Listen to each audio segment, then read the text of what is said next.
Hey, folks. Erick Stakelbeck here. Welcome to the Watchman Newscast live stream. I hope everyone had a great weekend. And our poll question today that you may have seen on our community tab, we're putting it out there for all of our Watchmen and women on the wall who are joining us, is pretty simple. Can a jihadi leopard change its spots? Meaning, can the new radical Islamist leadership with ties to Al-Qaeda and roots in Al-Qaeda that is now in control over a large area of Syria, including the capital, Damascus, can they suddenly moderate? Can they suddenly become responsible actors on the world stage? What do you think? Can they really change their ways?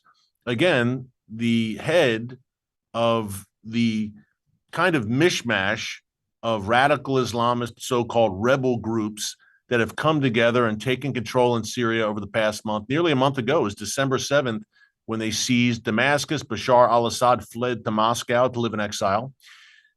But they've been making a lot of noise over the past month that, hey, we want to govern.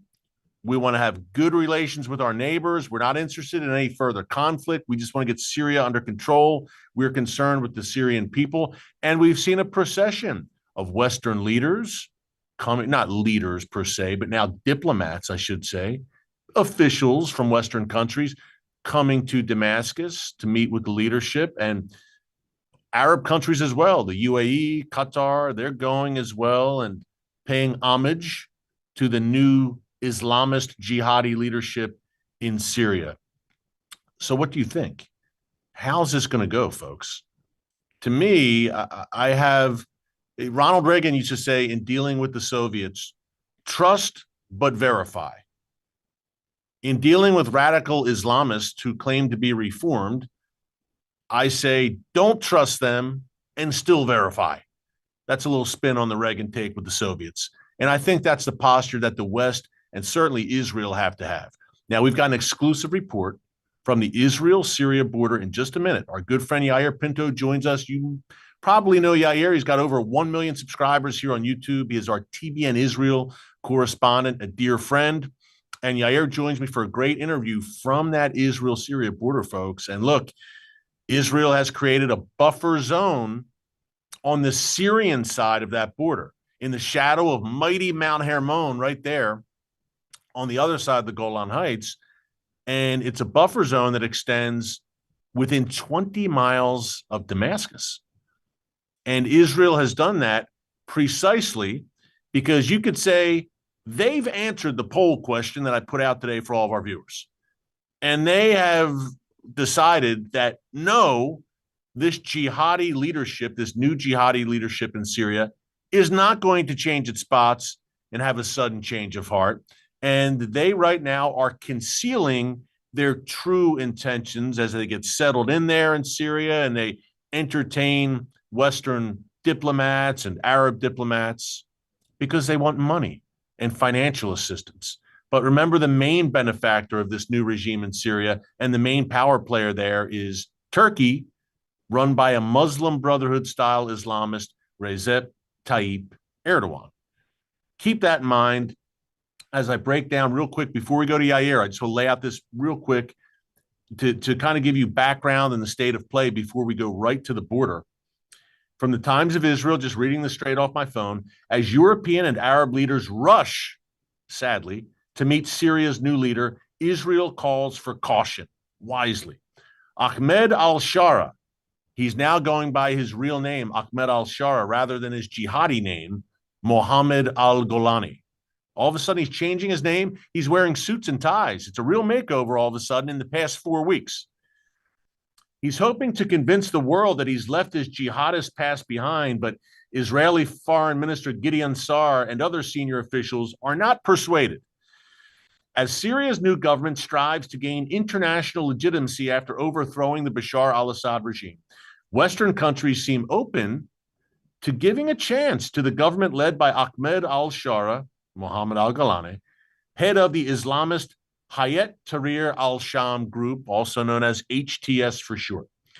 At the same time, Israel is focused on making sure its allies don't give a free pass to a man who led a brutal jihadist organization. It's too early to believe this rebrand, an Israeli official told the Times of Israel. And yet, on Friday, the French foreign minister and the German foreign minister both traveled to Damascus. They are the most senior Western diplomats to travel to Damascus to meet with this new jihadi leadership since last month. And they said, well, look, you need to have an inclusive government, yada, yada, yada. And meanwhile, al-Shara / al-Golani refused to shake the hand of the German foreign minister because it was a woman. Some rebrand, but that should be a flashing red signal alert to Europe that this is a wolf in sheep's clothing.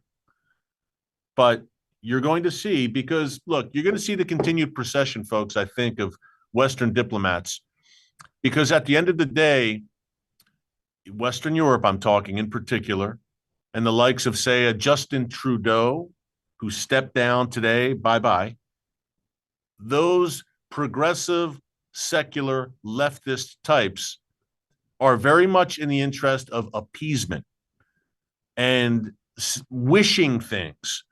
For instance, let's give the Iranian regime billions of dollars in sanctions relief and keep our fingers crossed and hope that they moderate. For instance, let's meet with the jihadi leader in Syria and hope and pray that he moderates and wish it were so. He is moderate. He said so. Why would he lie? That's what we have in Western diplomats in far too many nations today. You're going to have a different story just 2 weeks from today here in the United States on January 20th, when Donald Trump and his team take office, needless to say. But in the meantime, we'll have this charade continue in Syria. But remember, the main power, and I talked to Yair about this in a minute, the main power behind this new regime in Syria, which, by the way, does not control the whole country, but it aims to eventually. The main shadow behind it, so to speak, is Turkey, led by Recep Tayyip Erdogan. So we're going to break that down with Yair in a minute. And I'm going to unpack a little bit more after my interview with Yair. Stick around. I want to unpack an emerging new but not new terror front that Israel is facing. And no, I'm not talking about the Houthis in Yemen. You're going to want to hear this. Real quick before we get to it, Israel, obviously, with these threats gathering, creating a buffer zone in Syria. You got Lebanon, you've got Gaza, you've got rockets coming from the Houthis. Who responds to all these attacks and to this onslaught we've seen since October 7th? Really many years further back than that, but it's obviously intensified in the last 15 months. Magen David Adom, folks, our partner for today's live stream, they are Israel's emergency services system. It's SaveLivesIsrael.com, SaveLivesIsrael.com. They respond to every single terror attack in Israel, every one. Heart attack, a car accident, any crisis like that in Israel, but especially terror and war. Magen David Adom is dispatching every single ambulance throughout the land of Israel. They distribute and collect Israel's blood supply. They distribute that to civilians and the IDF, the Israeli military. They're an amazing, mainly volunteer organization. 90% of their EMTs, paramedics, and first responders are volunteers. They're doing God's work. They're not doing this for money or fame. They're doing it because they care about their fellow man in Israel. It's amazing. I'm in Israel on a frequent basis. I see the Magen David Adom ambulances everywhere. This is an amazing organization, and they're paying a heavy price. Some 30 Magen David Adom volunteers have been killed since the October 7th massacre. They've lost 17 ambulances.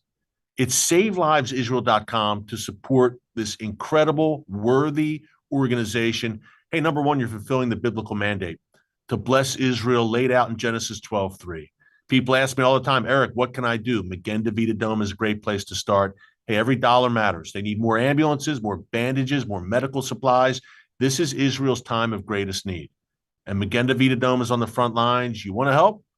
Again, it's SaveLivesIsrael.com. Check them out. Lend them your support for such a time as this. And it's a time that is a very dangerous time along the Israel-Syria border and in northern Israel in general, even with the shaky ceasefire with Hezbollah. But our good friend Yair Pinto, once again, braving the elements, very cold day up there, and braving the storm, quite literally, the storm of jihad along that northern border. I spoke to him a little bit ago. He's on the Israel-Syria border, and he had a bird's eye view. He's talking to the IDF up there about what is happening in Syria, which is one of the hottest hotspots, folks, in 2025. Take a look. Yair joins us now from the Israel-Syria border on a very chilly day on the Golan Heights. Yair, great to see you. And hey, you're just a short distance from that buffer zone that Israel has created on the Syrian side of Mount Hermon. Can you remind us why that buffer zone the IDF is enforcing right now is so necessary? Yes, Eric. So everything is about maintaining the high grounds. And Israel learned that whenever there is a power vacuum in this region, it will be filled up with someone. So when the Assad regime collapsed, the power vacuum was immediately filled by a Al-Qaeda-linked group called HTS. Okay, they're led by El-Julani, who formally, I mean, I'm saying formally, only about a week ago, had a $10 million bounty on his head as a wanted terrorist from the United States of America. Since then, they have removed this bounty from his head because he's been showing signs that he's a moderate and he wants to unite Syria, and he might be somebody that the United States and the West in general can talk with and can cooperate in rebuilding this country, Syria. But Israel is not taking any chances. So the IDF immediately, when the Assad regime collapsed, sent its forces into the bases on the Hermon mountain, which is the highest mountain in the area, and took it over from the Syrian army. Now, Israel has the high grounds and has the strategic ability to defend the country of Israel, to see if any rebel forces, any terrorists can move that south to infiltrate Israel and can respond in time in order to defend the citizens of Israel. And Erick, let me tell you something. I'm here on the Israeli side, right next to the border, maybe 500 meters from the border. And if I'm driving 10 minutes south, then the Israeli people are back here. They are going to restaurants. Tourism is back into the Golan Heights, and the feeling of security is back here. So the presence, the actual boots-on-the-ground presence of the IDF forces in Syria is providing security, and not just feeling of security, actual security to the people of Israel. And they feel it, and they come back to the north, which was abandoned for more than a year. So this is the feeling, and that's why it was so important for the IDF to send boots on the ground into Syria. Yeah, and Boots on the Ground, by the way, is the name of your weekly TBN show, seen on TBN every Thursday night, folks.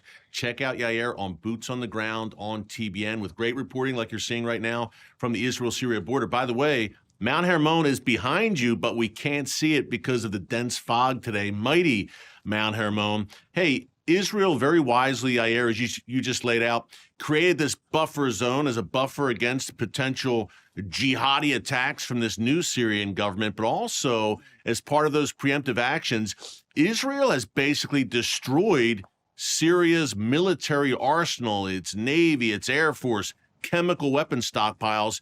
How deeply has Israel struck in Syria? It seems that the military capabilities in that country are a shambles, which is a good thing for Israel and the world.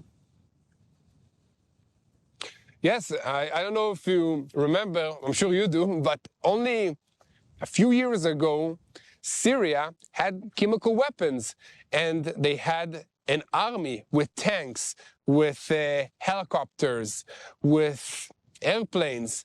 And immediately after the Syrian regime collapsed, the IDF and the Israeli Air Force sent an air raid that included some 80 strikes in one day to destroy all the strategic military compounds, weapon facility, R&D research facility for developing weapons, in Syria. And the point of that preemptive strike was to make sure that these weapons, these chemical weapons, these military facilities will not fall into the hands of any terrorist group that can threaten Israel.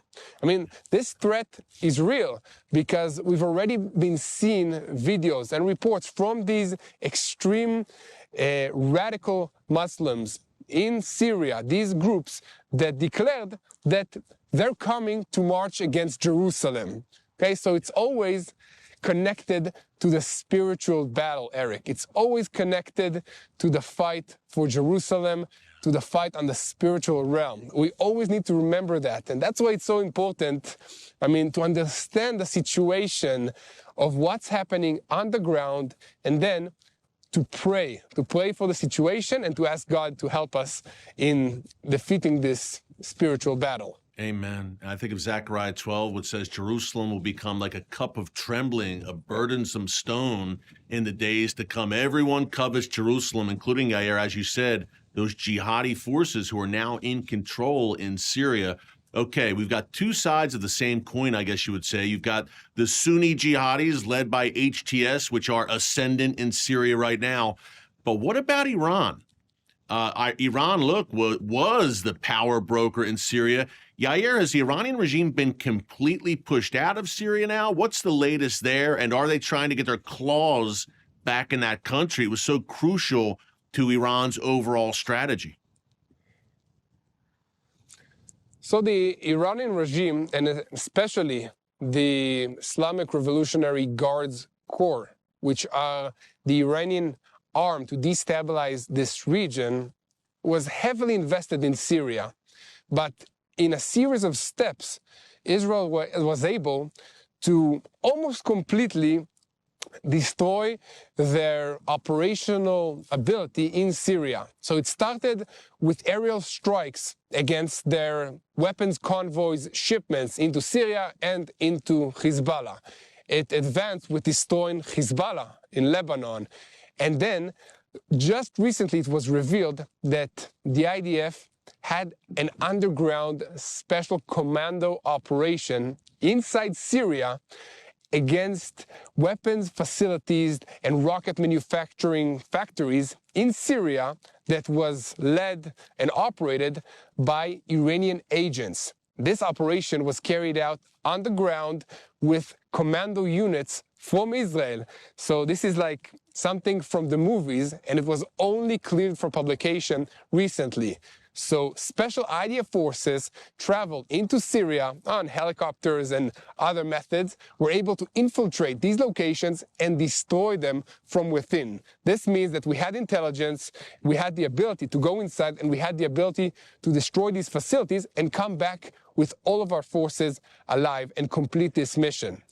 These operations were able to completely destroy the presence and the influence of Iran in Syria. And I think this is what led the way for HTS and all these rebel groups to understand, okay, Iran, which was controlling this region, is weakened.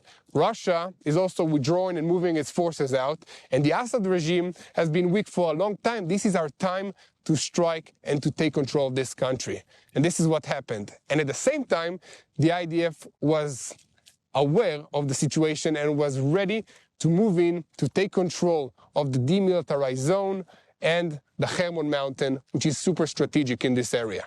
Yeah, no doubt. And as you said, Yair, that daring commando operation that you mentioned, I mean, God is just going ahead of the IDF time and time again. It's amazing that the Lord is going ahead and fighting the battle. It's just amazing to see. And I think more of that will happen in 2025. Also, golden opportunity not only to take control of that buffer zone in Syria and kind of stave off that threat, but as you and I have discussed recently, Iran's nuclear program, there's a clear path now if Israel wants to take advantage there and take advantage of this golden opportunity. Hey, last question, kind of a two-parter. Number one, how long do you think the IDF will stay in Syria? Is this for the foreseeable future, indefinite? Number two, how concerned is Israel about Turkish influence in Syria? I'm thinking of Recep Tayyip Erdogan, the very anti-Israel leader of Turkey. How big of a concern is that? Okay, so I'll start with the first question. I think that as we see from what's happening in Lebanon, we cannot trust any international force or any local government that is, crumbling or not existing to defend us and to bring us security to our people. The state of Israel cannot bring its citizens back to their homes on the border communities bordering Syria or bordering Lebanon without actual presence on the ground.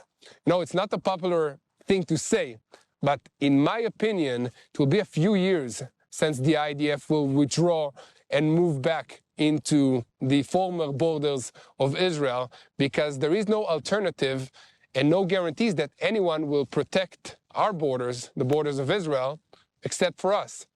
And I don't see a situation, even if this HTS, formerly linked Al-Qaeda group, will be everything that they present to the West that they'll be. And they'll be able to form this country and regroup everything. It will take them a few years to create a new regime, a new country, a new organization from what used to be Syria.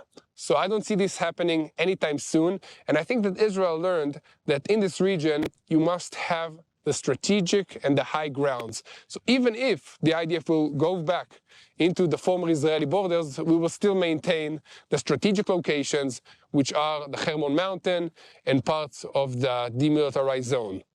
Yeah, no doubt. And Turkey, it's a cold day up there. I don't want to hold you too long, but Turkey, it seems to be a concern that Turkey now, Iran kind of vacated, and now Turkey moving in. You think about 30 seconds, Yair, then we'll let you go.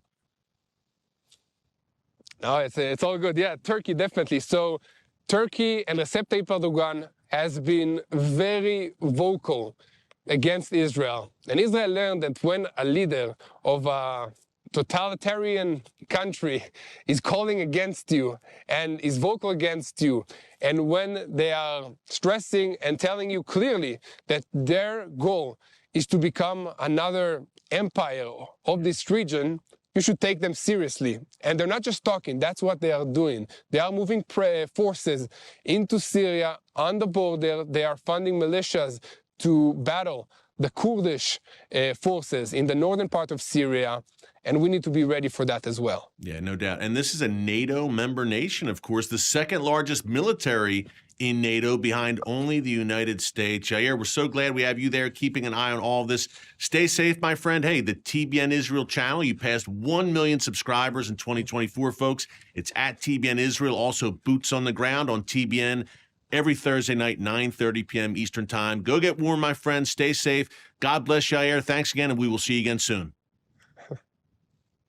Thank you so much, Eric. Keep praying for the peace of Jerusalem, guys. We really appreciate it here in Israel. Amen. Thanks, Yair.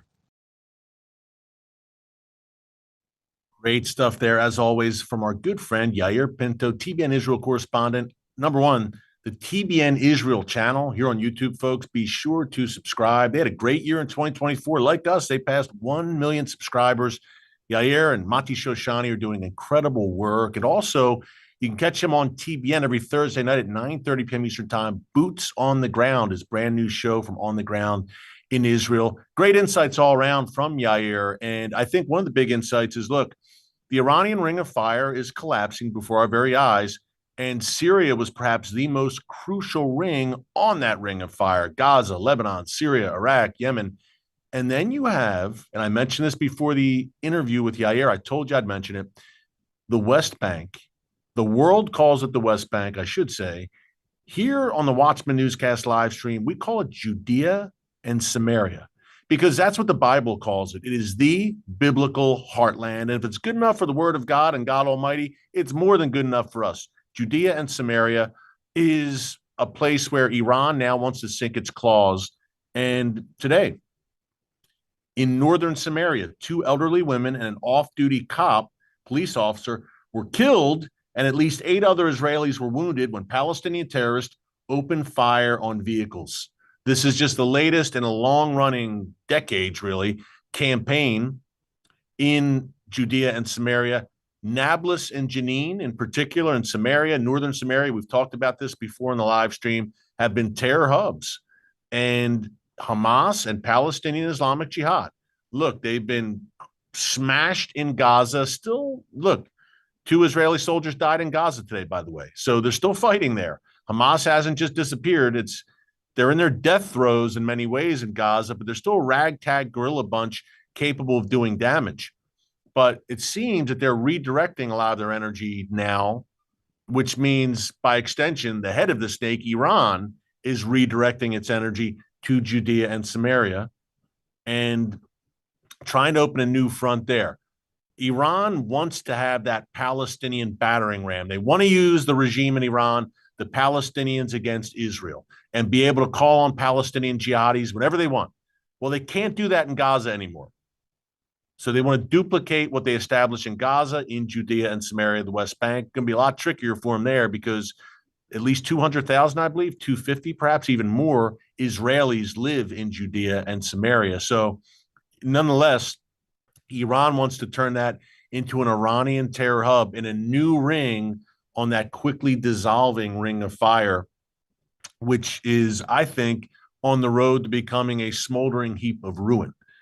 2025 will be very interesting. Donald Trump taking office January 20th. Israel committed to crushing the Iranian axis. Fasten your seatbelts. Keep it all in prayer. Pray for the biblical heartland, Judea and Samaria. By the way, if you like my interview with Yair, he's a regular on our nightly show every weeknight on TBN called Stakelbeck Tonight. If you love Yair, you love our YouTube channel, you will love our nightly show on TBN every night, 7:30 p.m. Eastern, with a re-air at 10:30 p.m. Eastern time. Yair actually joins me tonight, and we've got some other good stuff too. That's every weeknight. You won't want to miss it. We're doing great things with the new show, Stakelbeck Tonight on TBN. Until tomorrow, thanks for watching. Keep it all in prayer. God bless you, and remember, never hold your peace. Hey, everyone. Thanks for checking out the Watchman Newscast. Make sure you hit the subscribe button so you never miss an upload, and tap the bell icon so you're notified every time a new video is posted. And don't forget to share your thoughts, insights, and comments below. Thanks for watching. We'll see you back here tomorrow.